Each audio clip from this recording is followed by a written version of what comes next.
अस्सलाम वालेकुम दोस्तों, कैसे हैं आप लोग। उम्मीद करते हैं खैरियत से होंगे। लास्ट वीडियो के अंदर हमने डिस्कस किया था कि बिटकॉइन जो कि उस टाइम चल रहा था तकरीबन 1,14,000 के ऊपर, कि 4 घंटे की क्लोजिंग जो है हमें इस हाई से ऊपर चाहिए। मिलती है तो जो हमें लो मिलेगा, रिट्रेसमेंट मिलेगी, उसके अंदर हम एंट्री बनाएंगे। तो यहाँ पर आपके सामने है कि 4 घंटे की क्लोजिंग जो है हमें मिली है ऊपर। किसी ने अगर वहाँ पर करंट मार्केट प्राइस पर भी लिया होगा बिटकॉइन को तो एक अच्छी स्कैल्प उसे मिली है। बट एनीवेज यहाँ पर जो हमारा प्रोग्राम था वो ये था कि जो रिट्रेसमेंट आएगी उसके अंदर जो है ना हम इस डिमांड जोन के ऊपर जो है एंट्री लेंगे।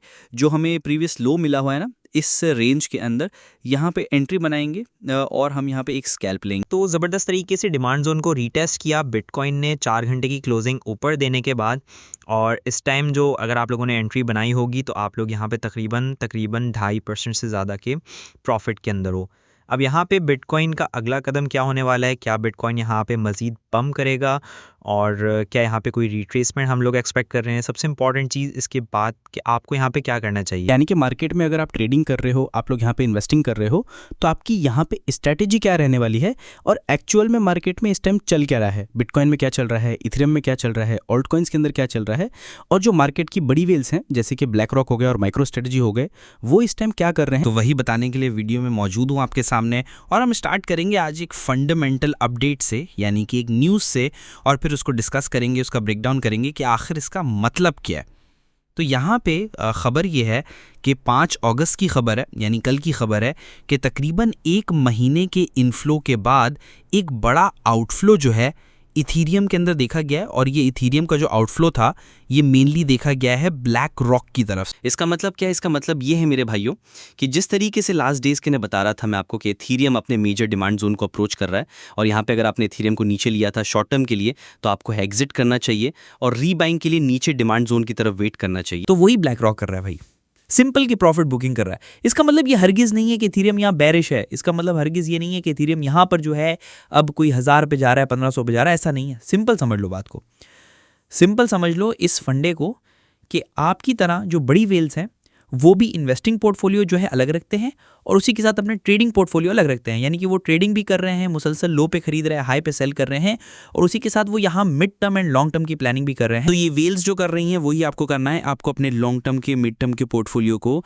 अपने ट्रेडिंग पोर्टफोलियो से मिक्स आउट नहीं करना है। मैं हमेशा समझाता हूँ आप लोगों को कि देखो, ट्रेडिंग अलग चीज़ है, इन्वेस्टिंग अलग चीज़ है। और इसीलिए आप लोगों ने देखा होगा मैं यहाँ पर आपको शॉर्ट टर्म के एनालिसिस जो है वो भी दे रहा होता हूँ ताकि आपकी ट्रेडिंग वगैरह जो है वो कंटिन्यू रहे।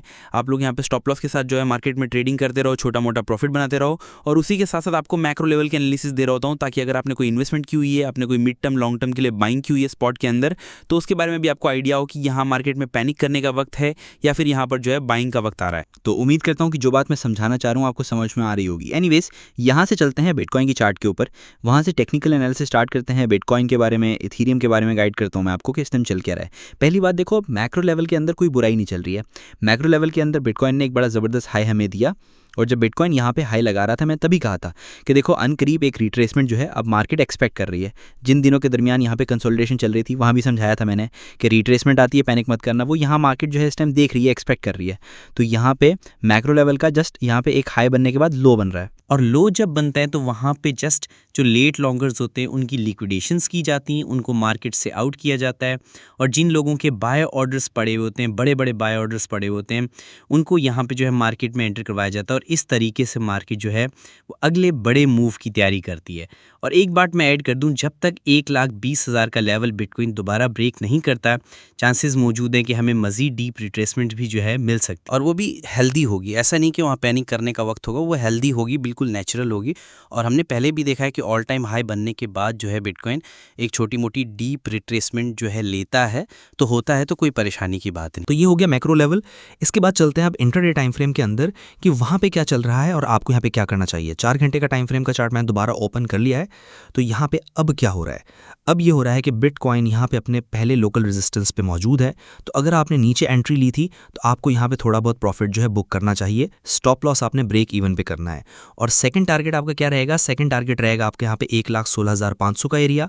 और ये एक ऐसा एरिया है कि अगर आप लोगों ने यहाँ पे स्कैल्प ली है तो आपने यहाँ पे एग्जिट करना है, और फिर ये वेट करना है कि बिटकॉइन यहाँ पे डेली के अंदर क्लोजिंग हमें कहाँ देता है। है। अगर तो क्लोजिंग दोबारा से इस रेंज के ऊपर मिल जाती है तो ये एक पॉजिटिव इंडिकेशन होगी और उसके बाद फिर हम फर्दर जो है बिटकॉइन को ऊपर जाता हुआ देख सकते हैं। बट अगर ऐसा नहीं होता है तो फिर यहाँ पर जो है ना हम दोबारा से अपने डिमांड जोन की तरफ जाएंगे। और ये क्यों मैं कह रहा हूँ कि आप लोगों ने यहाँ पे कॉशियस रहना है, उसका रीज़न ये है कि डेली के अंदर अगर आप देखो तो डेली के अंदर यहाँ पे हम इस टाइम लोअर लो लोअर हाई बना रहे हैं। ये आप नोट करो, ये हाई बना, लो बना, एक नया हाई बना और ये लो ब्रेक हुआ, तो अब यहाँ पे एक लोअर हाई का मूव बन रहा है। तो ये है मेरे भाइयों हमारा एक रेजिस्टेंस एरिया। अगर बिटकॉइन इसे क्लेम करता है दोबारा से तो जाहिर है दोबारा ब्रेकर बनेगा। बट ये जब तक ब्रेक नहीं होता और बिटकॉइन इसे रिक्लेम नहीं करता तो इसका मतलब ये है कि हम इसे जो है एज अ रेजिस्टेंस ही लेंगे अपनी लेवल टू लेवल ट्रेडिंग के लिए, अपनी स्कैल्पिंग के लिए, अपनी शॉर्ट टर्म की ट्रेडिंग के लिए। तो ये फिलहाल शॉर्ट टर्म ट्रेडिंग का सिनेरियो चल जाए कि आप जो है लेवल टू लेवल चलो, ज़्यादा ऊपर की ज़्यादा नीचे की मत सोचो और सिंपली डिमांड जोन पे आप एंट्री बनाओ और रेजिस्टेंस जोन पे एग्जिट करो। उसके बाद अगर एरिया रिक्लेम हुआ तो हम एक नए लेवल में खेलेंगे और अगर एरिया रिक्लेम नहीं होता तो दोबारा डिमांड जोन पे हम एंट्री बनाने की ट्राई करेंगे। इसके अलावा इथेरियम की बात करें, इथेरियम के अंदर भी यही चल रहा है जो बिटकॉइन के अंदर चल रहा है कि डेली के अंदर इथेरियम जो है वो इस टाइम अपने रेजिस्टेंस जोन को रीटेस्ट करने जा रहा है। आप स्ट्रक्चर के लिहाज से देखो तो ये बना हमारा एक हाई, ये बना लो, एक नया हाई बना और ये हमारा लो जो है टूट गया। लो टूट गया तो लो बनाने के बाद अब यहाँ पे एक लोअर हाई का मूव आ रहा है, मतलब इथेरियम अपने मेजर रेजिस्टेंस जोन को इस टाइम दोबारा रीटेस्ट करने जा रहा है। और ये रेजिस्टेंस जोन जो है इथेरियम का ये लगभग यहाँ पे 3730 से लेके तकरीबन यहाँ पे 3880 तक जाता है। ये मेजर रेजिस्टेंस जोन है जिसको इथेरियम जो है इस टाइम दोबारा रीटेस्ट करने जा रहा है।